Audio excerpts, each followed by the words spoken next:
Good morning students. आज की video में एन इकोलॉजी एंड एनवायरनमेंट ये यूनिट है, 12th की लास्ट यूनिट है और नीट के लिए इसकी वेटेज अच्छी है। तो नीट एग्ज़ाम 2020 के लिए ये कुछ डिस्कवरीज हैं जिसको एक बार मतलब एग्ज़ाम से पहले एक बार आप पढ़ के जाइएगा। डिस्कवरीज हैं Ernst Haeckel coined the term ecology. Ernst Haeckel coined the term ecology. Gause, जिसको गॉस प्रिंसिपल बोलते हैं, तो इन्होंने क्या प्रपोज किया था? Proposed competitive exclusive principle. ये जितनी डिस्कवरी है 4 चैप्टर्स हैं, ecology, ecosystem, biodiversity and environmental issue. तो उन चारों चैप्टर से इकोलॉजी एंड एनवायरमेंट चारों चैप्टर से रिलेटेड है ये। थर्ड है MacArthur propose the mechanism of resource partitioning. मतलब मैकआर्थर ने जो ये थ्योरी दी थी रिसोर्स पार्शनिंग की, तो इनके पढ़ भी रखा होगा सब बच्चों ने कि इन्होंने पहले बताया था कि अगर 2 कॉम्पिटिटिव स्पीशीज़ हैं और वो एक साथ अगर वो रह रही हैं तो इनमें से जो डोमिनेंट होगी वो सर्वाइव करेगी, दूसरी डेड हो जाएगी, मतलब दूसरी वो ख़त्म हो जाएगी। पर बाद में जो हुई थी थ्योरी कि इन्होंने एक बर्ड्स का बताया कि अगर एक ट्री पर 5 टाइप्स के बर्ड्स रह रही हैं और सबका टाइमिंग्स ऑफ मतलब जो टाइमिंग्स है, फूड का फीडिंग का टाइम है, फॉरेस्ट का टाइम है, ये सबका टाइमिंग्स अलग अलग है, तो वो एक ही समय में ये सर्वाइव कर सकती हैं। तो resource MacArthur resource partitioning. Warming father of plant ecology. Ramdev Mishra father of ecology in India. Ramdev Mishra father of ecology in India. Tansley मतलब E.G. टेंसले पूरा नाम है इनका पूरा नाम है A.G. Tansley. Introduce the term ecosystem इन 1935। कई बार ईयर भी पूछ लेते हैं, तो इन्होंने introduce the term ecosystem. Edward Wilson ही पॉपुलराइज द टर्म बायोडाइवर्सिटी। सारे नाम जितने भी है सब NCERT में है। Edward Wilson, he popularized the term biodiversity. Robert May estimate that places the global species diversity at about 7 million. ध्यान रखोगे यहाँ पर कितनी है global species diversity? At about 7 million. Alexander von Humboldt, a great German naturalist and geographer, gave the species area relationship. इन्होंने दिया था species area relationship कि अगर हम किसी पर्टिकुलर उसमें एरिया को इंक्रीज करते हैं तो नंबर ऑफ स्पीशीज भी इंक्रीज होंगी, but up to a limit.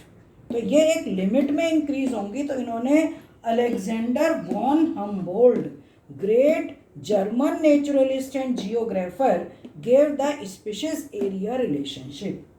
Paul Ehrlich, he proposed the Rivett-Popper hypothesis. Rivett-Popper hypothesis में क्या था कि इन्होंने एक इकोसिस्टम का कंपैरिजन एक प्लेन से किया था। कि इन्होंने कहा कि अगर प्लेन के मतलब जो पुर्जे वगैरह होते हैं, ये राइवेट्स होते हैं, कि धीरे धीरे अगर कुछ पुर्जों को हम निकाल दें तो स्टार्टिंग में कोई फ़र्क नहीं पड़ेगा, प्लेन पर कोई फ़र्क नहीं पड़ेगा। इसी तरीके से अगर कोई इकोसिस्टम है और उसमें बहुत सारी स्पीशीज़ हैं, कुछ स्पीशीज़ को अगर हम रिमूव करते चले जाएं तो इकोसिस्टम पर कोई फ़र्क नहीं पड़ेगा। पर अगर वो कह रहे हैं कि धीरे धीरे स्पीशीज़ को कम करते जाएं तो इकोसिस्टम वीक होगा। इसी तरीके से प्लेन में है कि ज़्यादा से ज़्यादा अगर राइवेट को निकाल दिया है तो वो धीरे धीरे प्लेन जो है वो कमज़ोर हो जाएगा। पर अगर वो ये कह रहे हैं कि अगर उसके की स्टोन स्पीशीज़, जैसे कोई इकोसिस्टम है और उसकी की स्टोन स्पीशीज़ है, फॉरेस्ट का इकोसिस्टम है, फिग के ट्री हैं, की स्टोन है, तो अगर उसके ट्री को सारे ट्री को रिमूव कर दें तो दूसरी स्पीशीज़ जो इस ट्री के ऊपर रह रही हैं वो भी उसको एक्सटिंक्ट, वो भी ख़त्म हो जाएंगी, क्योंकि उनको ना फूड मिलेगा ना उनको हैबिटेट होगा। इसी तरीके से अगर प्लेन के विंग्स को ही कट कर दें तो वो बिल्कुल ही डैमेज हो जाएगा। तो ये थी rivet popper hypothesis. Ramesh Chandra Dagar, a farmer in Sonipat Haryana, doing organic farming. मतलब इनका ये सोनीपत जो फार्मर है सोनीपत के, इनकी सोसाइटी मतलब पूरा का पूरा जो ग्रुप है उसमें 5,000 तक फार्मर्स हो गए हैं। और इनका जो इन्होंने फार्मिंग की है उसमें ज़ीरो वेस्ट प्रोसेस का मतलब यहाँ क्या समझ रहे हो?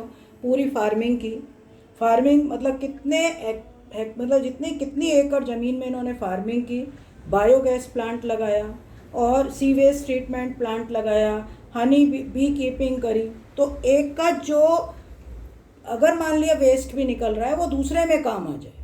बहुत सारे ट्रीज़ लगाए, फ्रूट्स ट्रीज़ लगाए, हनी बी के लिए जो पानी के लिए एक पॉन्ड बनाया।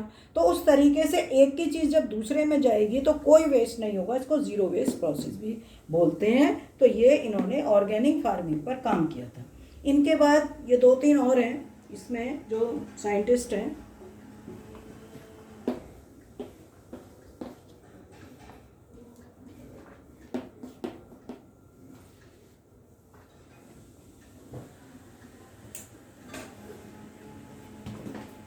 एक तो है इसमें अमृता देवी विश्नोई। अमृता देवी विश्नोई, इन्होंने क्या दिया था? Amrita Devi Bishnoi, Amrita Devi Bishnoi wild life